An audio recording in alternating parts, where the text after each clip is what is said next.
Hi everyone, Aaron here for Zollotech, and this is a comparison to help you determine which iPad will be best for you. Apple has now basically brought the iPad to the market just like it has the MacBook, where there's a MacBook, MacBook Pro. Now we have an iPad and an iPad Pro. So for this comparison, we're using the 2017 iPad and the 10.5-inch iPad Pro. There's also a 12.9-inch, but it's basically the same except for screen size. So let's talk about the actual price. The iPad is the less expensive at 32 gigabytes of storage for $329. You can also get 128 gigabytes of storage for $429. Now, if you'd like to add cellular data to that, you can add an additional $130 to that price. So for about $560, you've got an iPad with Wi-Fi and cellular and 128 gigabytes of storage. Now for an iPad Pro, it starts at $649 for 64 gigabytes of storage. You can go to $256 storage for $749 or $512 for $949. Again, add an additional $130 for cellular, and then if you'd like the larger 12.9-inch display, add another $150 to that. So between the two, there is a very big price difference. The next thing you need to know is the different sizes. So again, I've mentioned we have the iPad on the right, the iPad Pro on the left. The iPad Pro on the right has a 9.7-inch display. The one on the left has a 10.5. Again, we can go to 12.9 if we want a larger screen as well. Now the displays both have a really nice resolution. The regular iPad is 2224 by 1668, while the iPad Pro is 2048 by 1536, or even higher on the bigger iPad Pro.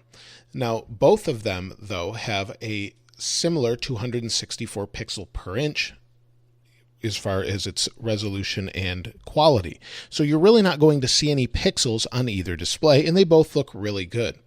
Now, the one thing you will get with the Pro between the two as far as the displays are concerned is a lot of extra features with the iPad Pro. The first thing is the iPad Pro has a laminated display where the iPad does not. And you can see that here with this little gap. If you look to the right here with the regular iPad, you'll see that there's an air gap there, and the glass is not glued to the LCD underneath. That does make it easier for repair. If you crack this, it is easier to replace yourself, but the display is obviously set down in. On the iPad Pro, that's not the case. The iPad Pro's display seems like it's right there on the glass. This is similar to the iPad Air 2. The iPad Air 1 and 2, the difference between them mainly is a laminated display. Now, the other thing you're going to get with both displays is an oleophobic coating that makes them more resistant to oils and things on your hands, leaving fingerprints. It helps with that. But the extra things you get with the Pro is an anti-reflective display. You also get a P3 color gamut, so it's got wider colors, more colors. You also have True Tone, which uses the sensors on the front to adapt the display to the light in the room.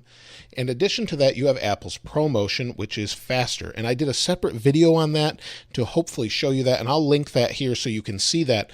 But there is a very big difference between using both of these displays in putting your finger down. If I put my finger down on settings and move, you can see there's a little bit more lag on the right than there is on the left.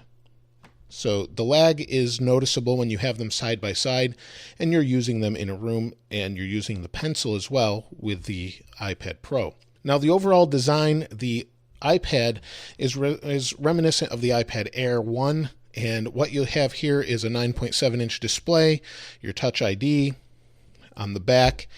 You've got your typical iPad look. And you get the same thing with the iPad Pro. The iPad Pro looks very similar, although the camera sticks out. So we've got the camera sticking out. This one is recessed and flat.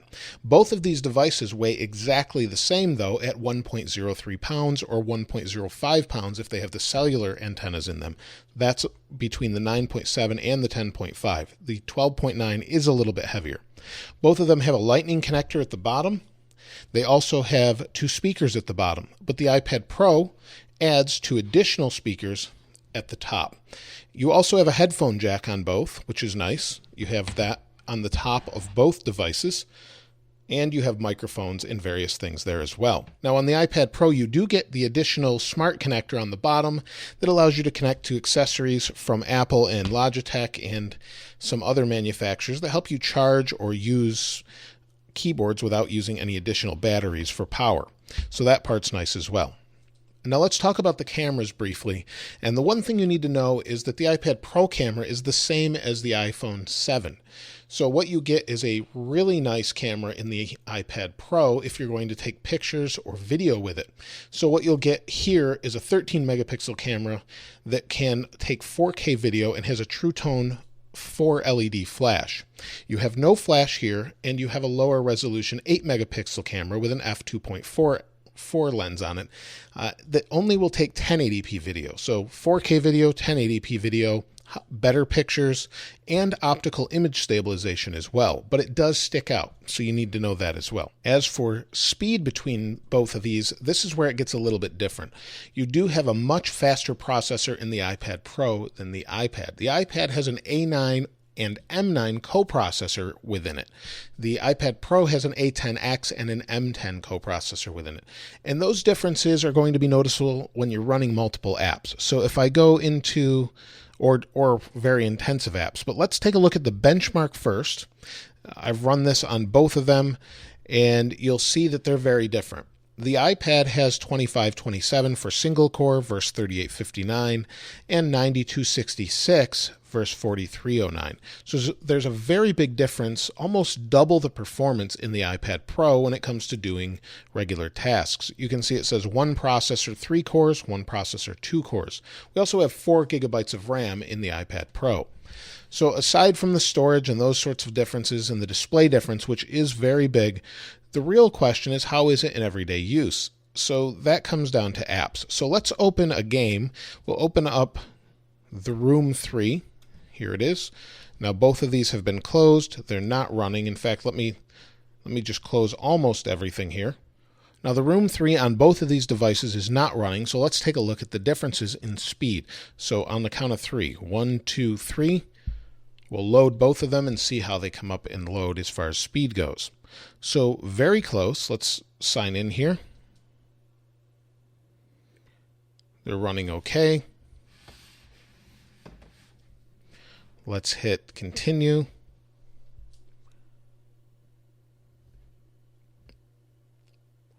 And you'll see both of them are now playable.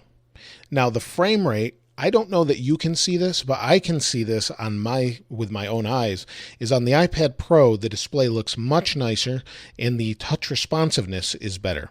Let's see if we can zoom in here. So both are pretty smooth that way, but there's a real smoothness about Apple's ProMotion here. Now, aside from speed of a game such as The Room, the browser is important to many people, and it's fast on both. You've got good pinch to zoom, nothing really slowing down. Scrolling is good. It is a little bit better on the iPad Pro. It's hard to see in this video probably, but you can see it in person, and it's just smoother. But I don't know if that's a reason to go out and pick one up. Other apps that might be important are Pro apps, and those Pro apps could be something like, I guess anything from iMovie, which isn't really a Pro app, but Procreate. You've got this little picture here that comes with it. And with those Pro apps, you can use the Apple Pencil if you're an artist. And I think we'll see more Pro apps, but if we zoom in here, I can shade, change the color, do whatever I want, and use this pencil just like it's a real piece of paper. And while I'm kind of ruining this picture itself, I think you get the idea where you can use the pencil for everything, where you just can't use it on a regular iPad. The touch layer for the sensitivity of the pencil and everything is just not built into the display. It's not physically there, so you couldn't use it even if you wanted to. And that's going to be a difference for some people, but this is a $100 accessory, so it's something to consider if you're an artist. And I think when iOS 11 comes out, we'll see more Pro apps, and hopefully we'll get an iPad version of Final Cut, things like that, and we'll have more reasons to call this a Pro device. Now, the speakers make a big difference as well. That's something I mentioned in the design portion of this video, but these 4 speakers, when you're listening to them, are very loud, but you also get stereo sound out of them. So if you're watching a video in landscape mode and you're listening to what that is, it knows kind of what angle it's at and calculates the volumes. It's really, really good sound. I'd say it's even better than the previous iPad Pro when it comes to sound. It's just, there's something that Apple keeps doing to tweak and make it a little bit better. So that's going to be a big deal for some. Others that use headphones, that makes no difference whatsoever. Now, one of the things that you should consider as well is accessories. If you have accessories for an iPad Air, iPad Air 2, such as a smart cover, that will work on the iPad, the regular iPad. But if you have an iPad Pro 10.5 or 12.9, you're going to have to purchase additional accessories because they just won't fit. The 10.9 is bigger and therefore needs a bigger smart cover. So on the 10.9, it fits fine. But on the iPad, regular iPad, there's going to be quite a bit of overlap. As you'll see, it's not the exact same size. So you can't really use it. It will snap in place, but it doesn't fit properly. So you'll need to buy all new accessories for the bigger Pro if you don't have, or if you even have an iPad from before, you'll need those accessories just if you want to cover. Same with the smart keyboard that you can use with the iPad Pro. The previous ones don't fit it, so you'll need a new one for the 10.5, or if you have a 12.9 and you're going to the newer one, those will fit, but not the 9.7 to 10.5 inch size. So you have to buy all new accessories, and there's plenty of accessories already for the regular size iPad since this is a familiar size. So in conclusion, between the two of them, if I was on a strict budget and I had to pick up an iPad and I'd never had an iPad, without a doubt, I would pick up the regular iPad. It's a great device to pick up. It's faster than the previous iPads that were out other than the Pro, and it's definitely worth checking out. There's no reason not to use it. It incorporates multitasking, so if you're in a browser, you want to pull over this app store here, do split view, you can do that. And it does everything the iPad Pro does as far as that goes. The only thing it doesn't do is have the 120 hertz ProMotion display, the laminated display, the reflective coating, and a little bit of speed. But for most people, like I said, it's faster than an iPad Air 2, just not as fast as an iPad Pro. It's going to be fine for most people, and if you don't see it side by side with an iPad Pro, you'll never know the difference. It's plenty good and definitely worth the $329. Now, if you're a pro and you edit photos, maybe do a little bit of video, the iPad Pro is where it's at and what you'll want to go to. If money's no object, pick up the Pro, but this display is unlike anything you've probably seen before, and it's worth taking a look at. But it really depends if you want to spend double of the iPad to get the iPad Pro, if that's worth it to you. So that will hopefully help you decide which one's best for you. Again, it really depends on a lot of different factors, but I'd love to hear which one you would go with, or which one you have gone with if you've already picked one up. Let me know in the comments below. If you haven't subscribed already, please subscribe and like. As always, thanks for watching. This is Aaron. I'll see you next time.